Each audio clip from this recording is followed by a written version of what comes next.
Empire.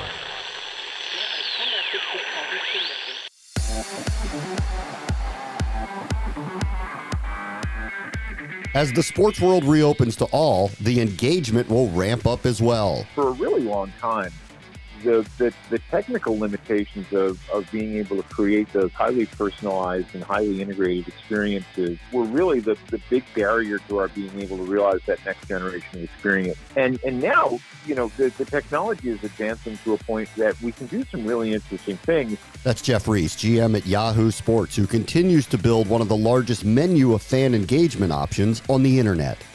This is the Future Sport Podcast. I'm Bram Weinstein.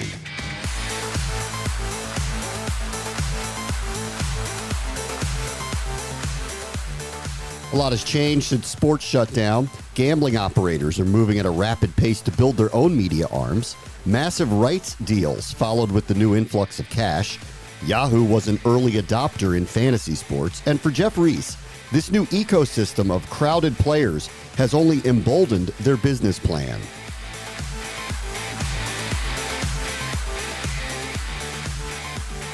Our guest this week is Geoff Reiss, who's a repeat guest here at Future Sport. He's the GM of Yahoo Sports, who focuses on developing the next generation of digital sports and gaming experiences for fans all across all platforms. And now that we're in a postseason where fans are showing up again to a degree in stadiums and we're starting to feel like things are getting normal, and obviously everything has changed in the fantasy and gaming ecosystem, we felt it was the right time to catch up with you. Hey, Geoff, how are you? I'm really well. I appreciate the chance to catch up again. So, all right, we're kind of out of a pandemic. Can you kind of talk about engagement in general over the last year or so, and maybe some trends you're seeing now as life is kind of turning back to normal? Obviously, there are a couple big prevailing themes that are driving the trajectory of sports as we know them over the course of the last year, and the pandemic was obviously the big story.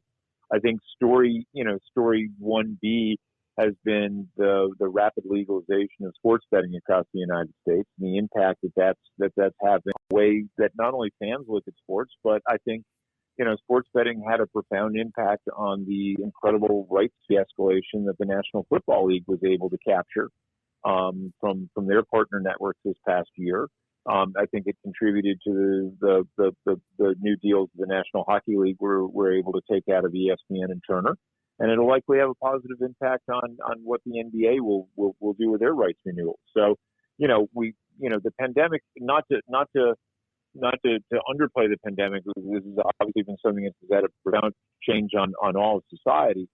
But ultimately, we are headed back to a more normal way of consuming sports. We're starting to see restrictions lifted in buildings all over the country, and I think it's fair to say that by the time football kicks off in September, what with a 17th game and an 18th week of the season, we're going to see an enormously powerful second half of the year. So I'm curious your perspective on this, because you all have provided and been a leader in the industry in fantasy sports for years and years and years. So you have been one of the original second screen experiences, if you will. As you think about what the first screen looks like with content distribution and all of these things that you're talking about, do you suspect that the games will be presented differently in the near term?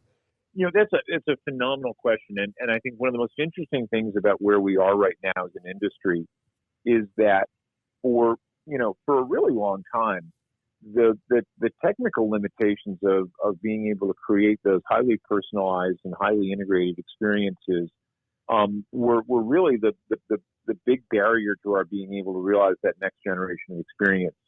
And now, the technology is advancing to a point that we can do some really interesting things. The more difficult thing to navigate are going to be the way that the rights have been granted to different folks. So in other words, we're at a point right now, whether it be through a set-top box or through an integrated experience on an interactive device like a smart TV or a phone or a tablet. We could create some really cool integrated gaming experiences, whether they were free to play or pay to play experiences. But there's not a lot of clarity in terms of how the underlying rights are going to work and what the rights holders are going to feel comfortable providing. So for the near term future, I think it's going to continue to be driven off the second screens. And everybody's going to work to reduce those latencies and have those experiences be more real time. But we've got to get through some very complex legal some legal ground here before we realize what I think the technology could allow right now. Okay, so let's talk about Yahoo specifically now. You've got what's called a 360 gaming strategy that is aligning, obviously, your specialty of the past, daily fantasy sports, and what is happening in the sports betting landscape with the Yahoo Sportsbook. Can you kind of talk about that integration and where things are heading for Yahoo? I think we have a unique place in the marketplace right now, which is to say that no matter what level of commitment or what kind of interaction a fan wants to have around sports and predictive gaming, we actually have an industry leading and fantastic experience in store for them. As you alluded to, we have been the fans' choice and the most highly regarded season-long free-to-play fantasy football products, season-long fantasy products for some time. And that's always been complemented with a wide array of other free-to-play games, whether they be pick'em games or survivor contests or college basketball brackets or whatnot. And then layered on top of that is a daily fantasy product that is basically getting relaunched this spring around the NBA playoffs with a particular point of emphasis on single match games. And working really hard to serve, the general sports fan. These products are not optimized for the super veteran player or for the sharks. They're optimized for the folks who just have fun playing.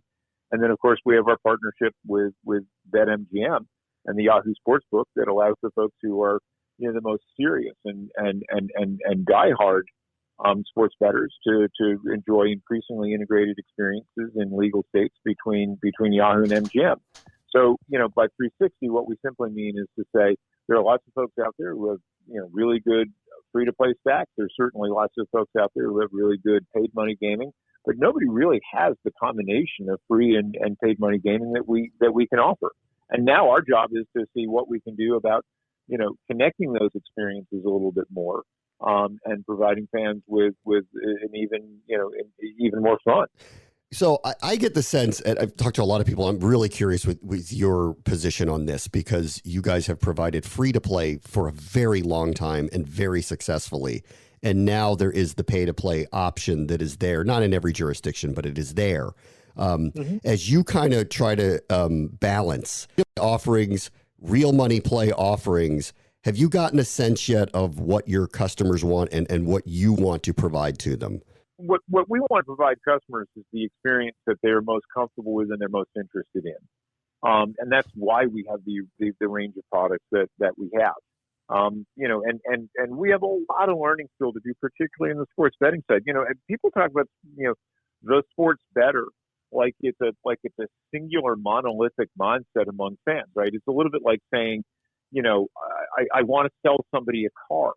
And if I were to tell you I wanted to sell you a car, right? There's some people's point of view that means a 93 Corolla, because that's all, I can really afford or all I really need. And other people, that means a Ferrari, right? They're both car buyers. So there's not a singular mindset of sports bettors. And we're still working to figure out, where we can best serve a segment of the market. I suspect that the sports bettor that is going to be most comfortable at Yahoo Sports is the fan who's probably, betting $50 to $100 a week.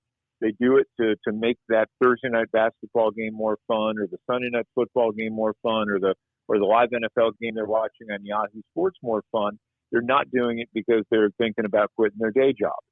So, what we really need to do here is really understand what subset of the market we can best serve and how we super serve them against what the competitors are going to offer them.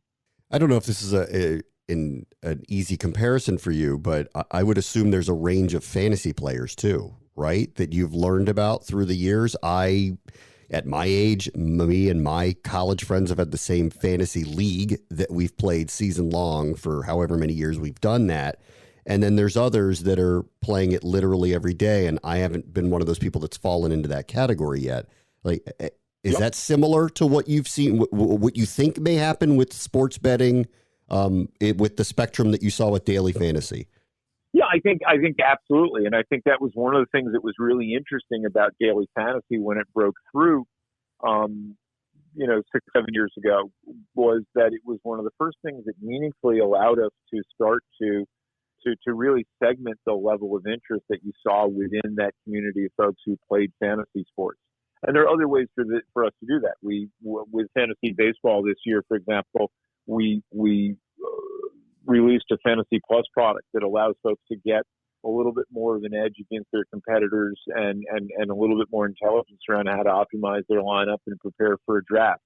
So I think there are a couple different ways that we can absolutely, create a better fitting experience for folks, whether they're on the free to play or paid money gaming side of the house. Tell me about competition in the marketplace a little bit and how you view it. As we kind of started this conversation, it's established what Yahoo Sports is in the marketplace. Mm-hmm. Now you're working with, as you mentioned, BetMGM, one of the major sportsbook operators in this country. They are also starting their own media arms. They are getting their own relationships with traditional broadcast outlets. Can you kind of give me a sense of where the marketplace is going as everyone tries to maintain their share of eyeballs? We're clearly seeing a ton of interest across a number of betting operators right now in terms of getting greater degrees of competence and expertise in the media side, and that's driven by relatively obvious economics. Any sports fan knows that if you're turning a TV set on to watch a game, you're just getting pounded, right, with sports betting ads in almost every commercial pod. And those are enormously inefficient means of attracting customers. And as good a quarter, for example, as DraftKings reported recently on the street for their Q1, their stock still got a major hit just because of the amount of money that they're spending acquiring a customer. So I think the prevailing hypothesis across the industry is that if you can provide a great media experience, you're going to provide a more natural means of moving somebody from and create a quote unquote free level or at least economically viable means of acquiring that customer. The problem with that is that the books aren't necessarily the place where sports fans are starting or ending their typical journey to follow their favorite teams or connect with their fantasy teams or check out the headlines and the latest injury, right? And that's going to be a behavior that's going to take a long time to try to influence. The huge advantage that we have here is on an NFL Sunday, we have 12, 14 million people coming to Yahoo Sports to check scores, to look at fantasy, to watch NFL live. And I think it is infinitely easier and easy. It isn't easy, right? But it's significantly more logical to find, ways of converting folks into different forms of gaming, whether it be free to play gaming, within those 12, 13, 14 million existing journeys than it is to try to teach somebody to go to a sports bettor to get the most basic score out there. And so, our endpoint is relatively simple. We want to be the biggest and most successful digital sports media entity out there in the gaming space. And we believe that the combination of the traffic, the brand trust we've created, and the suite of games that we have to offer puts us in a really strong position to realize that. So it goes back to the original point. The free-to-play stuff isn't really going anywhere, right? I mean, there's no way to move that out because it is almost the lifeblood of what you've done, and it's worked. And even if we are allowed to bet legally now, it doesn't mean that there isn't room for this. There's absolutely room in the ecosystem for the very reason you just described, right? You're in a fantasy league with folks you've known. Now, you were very careful to say how long it's been since you had this league going in college, and I'm going to respect that. But the point being is that listen, I think the biggest misnomer that people make about fantasy sports is thinking that it's primarily about sports. And sports are a really important backdrop for sure to fantasy, right? But at the end of the day, fantasy sports are a very powerful mini social network. it's a way for you to keep, have a common experience with people, whether they be family members, folks you were in the service with, whatever, former classmates or former professional colleagues. And that's not going anywhere at all.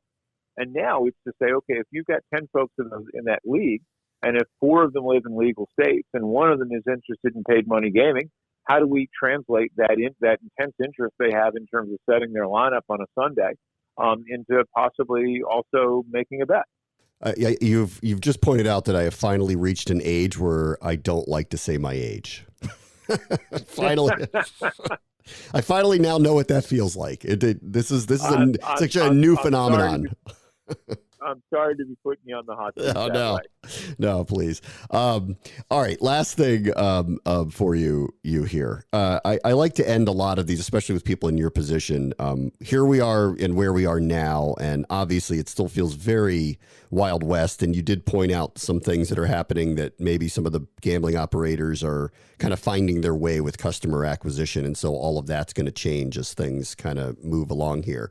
3 to 5 years, like, what do you see for fantasy sports, for Yahoo, for traditional broadcasting? What's the big picture in your mind?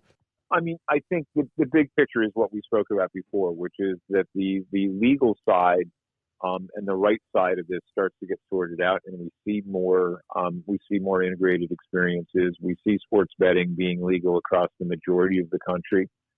It becomes a far more normalized experience than it is right now. That we're capable of offering some, I think one of the things that has been slow to develop momentum here in the U.S. is the same proportional interest in betting on games that are in progress, as we've seen in more established markets in Western Europe and the United Kingdom. So I think we will see a huge upswing in the amount of the percentage of handle that goes into real time. And I think those integrated experiences will be one of the things that drives that.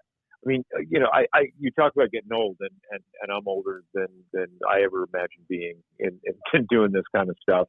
But the thing that keeps you from getting old and stupid is the realization that, this is genuinely the most exciting moment in sports that I've ever been exposed to. And I've been fortunate to, be one of the people who brought sports to the internet in the early 1990s. Yet the possibilities of what's happening with a technological evolution, with what we can do in gaming, with the amount of experiences we can put forth to fans, just means that there are an array of experiences that we're just scratching the surface on.